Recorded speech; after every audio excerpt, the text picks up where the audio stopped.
behind a street in Cardiff, down an alley. The quiet life was about to be shattered.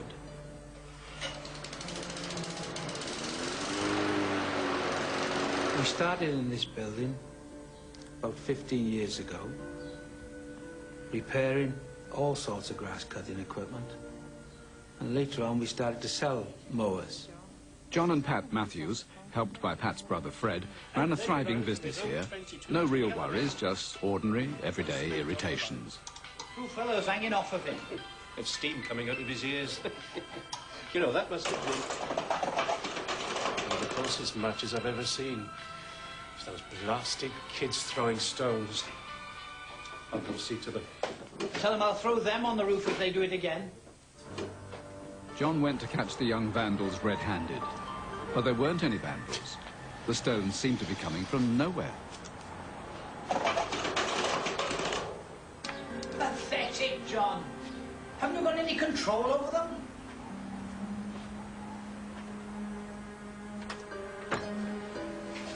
There's nobody out there. And the other one. Come out of thin air, did they? Baffled. We were baffled that there weren't any kids around here and nobody that could throw stones. We just couldn't understand it. We just couldn't understand where they were coming from. I thought he was a nutter, to be honest. I thought he was mad. I thought people throwing stones, it's got to be. Can't be anything else. And I started to get worried that there was something strange here in this building. Whatever it was about to move in at Mower Services. I would see little things flying across the room. Used to just throw stones and things like ball bearings. Then suddenly, in this one corner of the shop, it got ice cold. And then there's a terrible smell of burning. Somebody or something seemed to be playing childish tricks, like hiding keys. We searched high and low for these keys. It went on for 5-10 minutes or so. Then all of a sudden, these keys came shooting across the floor. Then money began appearing. Every morning, it got in turns. We were having it in turns. Each had a £5 or £10 note, and then stuck in the ceiling tile. Unable to believe that one of them wasn't responsible, the family set up a test. They said, close the doors, both sides, and we'll see what's happening. Right. Come on, men. We're going to settle this once and for all. Hands on the bench. Fingers touching. Right. Come on, men. Throw us a stone.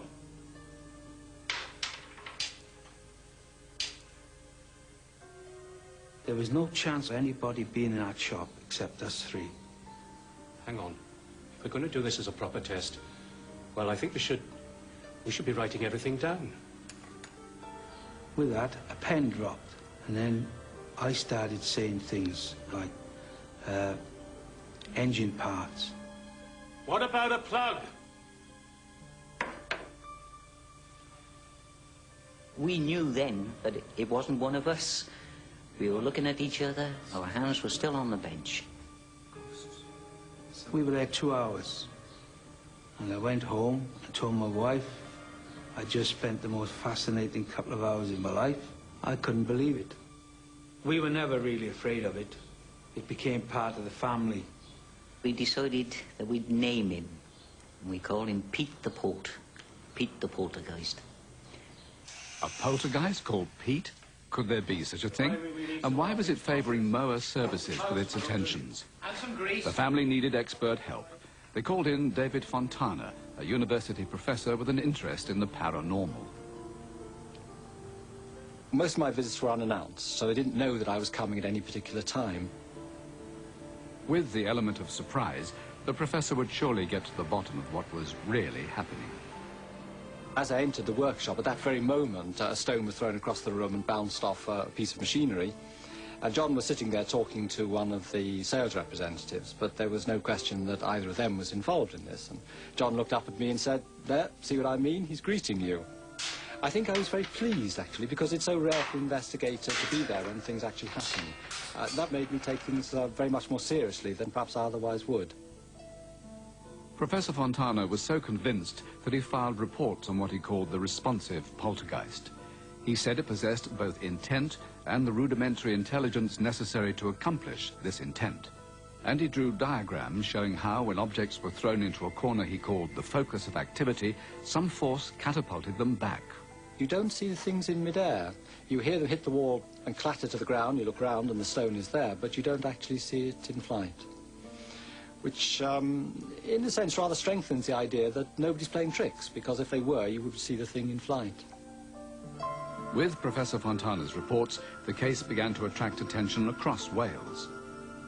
I wouldn't like people, you know, to get the wrong idea. And we were afraid if we started advertising about it, you know, we would frighten customers away.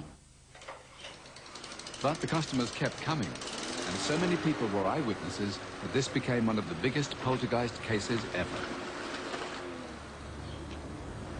I was just as sceptical as everybody else. I'd heard all about this poltergeist, but I was in the shop one day and little nuts and bolts sort of were just flying around and dropping from nowhere. After thieves broke into Moa Services one night, the insurance assessor who came witnessed it too. When I was there, I heard the stones or noises coming from the back of the shop. When I asked them what it was about, I was told, oh, that's Pete the Poltergeist. I didn't really believe him. So I opened the door and looked through, and I could see a stone whizzing around on the floor. There was nobody else out there. When Gareth Lucas went back to the office and told his story, the other insurance staff, not surprisingly, laughed, until a colleague went, and the same happened to him. Quite to my amazement, small stones and things were flying around and pinging off shelves, and I was able then to go back to the office and confirm his story. Even the Baptist Church, one of two chapels either side of Moa Services, began to experience poltergeist phenomena. Before I knew anyone else had problems, one evening I was working up here in the office and stones started hitting the window. I did everything I could to find out what it was. There were no people down there. I went down and looked around. There was nobody there that could throw stones. When I came back upstairs, the whole business continued. But the minister believes he has an explanation. As a Christian, I believe we live in a visible and seen world which has a supernatural dimension wrapped around it.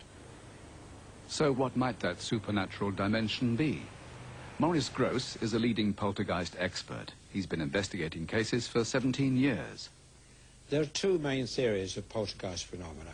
One is that some people have the ability to exteriorize a force which affects their physical surroundings without physical means.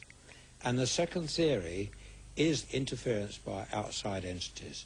Now, we don't know what these entities are, but sometimes they appear to be spirits of dead people. Nobody knew what the Moa Services poltergeist might be, until one day Fred says he saw it. We were fixing this mower on the floor, and I looked up, and there was a tiny boy. John, don't do anything too violent. What are you talking about? I'll have to be violent to get this thing off. No, I don't mean that. No, do as I say. Don't turn around quickly, but look up gently at the shelf behind you, okay? What are you talking about? He was up there, on the shelf. A little boy. It must be Pete. Half a house brick came hurtling down, and we both panicked with amazement. As you can imagine, he was all grey. No face, but the face was there. It's hard to explain. And all you could see was his hand waving. From then on, the poltergeist never left Fred alone. Last year, Moa Services outgrew its old premises and moved to a new industrial estate. Pete the poltergeist didn't follow. He moved in with Fred instead. And there's countless things that happened at home. Pictures turning in the frames, spoons being thrown up the stairs, pound coins. Oh, it's amazing. Fred Cook and his wife have moved home to escape their unwanted guest. They took the precaution of breaking a piece of pottery which had kept appearing and disappearing. So far, there's been no sign of anything happening again.